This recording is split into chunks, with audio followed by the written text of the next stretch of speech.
Pendant mon service, j'ai arrêté des douzaines, si ce n'est des centaines de Palestiniens. Pratiquement toutes les nuits, nous faisions des incursions dans le but d'arrêter parfois une personne, parfois une dizaine. C'était pratiquement quotidien. Avichai Stolar est membre de Breaking the Silence, un collectif d'anciens soldats qui témoignent des violences et des injustices qu'ils ont pu voir ou même commettre pendant leur service militaire. Je peux peut-être vous raconter la première arrestation à laquelle j'ai participé. Je pense que c'est un bon exemple, parce que d'une certaine façon, c'est devenu la norme.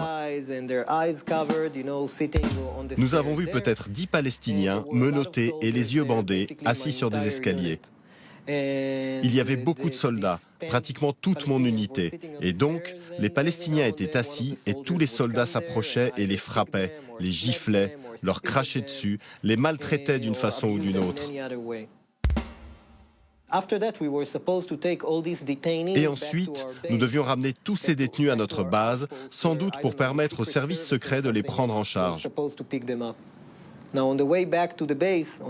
Et pendant le trajet retour, dans le camion militaire, nous n'étions qu'entre soldats, sans commandant, sans officier, même si cela n'aurait rien changé.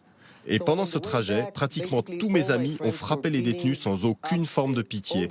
Ils criaient tous et à un certain moment, et je ne peux pas dire que c'était par considération morale, juste je ne supportais plus les cris des détenus, j'ai dit c'est bon, arrêtez, ils en ont eu assez. Et immédiatement, tous mes camarades se sont tournés vers moi, me traitant de gauchiste, disant que j'aimais ces terroristes plus que mes propres amis. Évidemment, je n'ai ensuite plus rien dit. I didn't dare to say a word.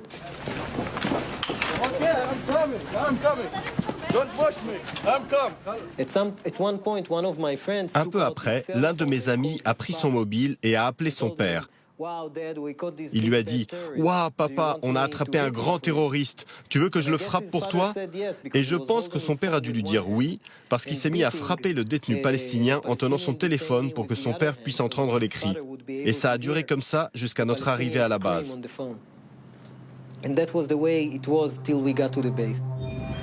Il suffit d'aller faire un tour sur le web pour découvrir des arrestations violentes comme celle-ci, où un soldat tire à bout portant dans la jambe d'un Palestinien menotté et les yeux bandés.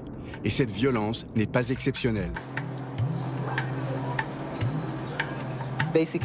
On peut dire qu'à chaque fois qu'un Palestinien se retrouve à l'arrière d'une Jeep ou d'un camion militaire, assis au sol, menotté, les yeux bandés, entouré de soldats, il est toujours frappé.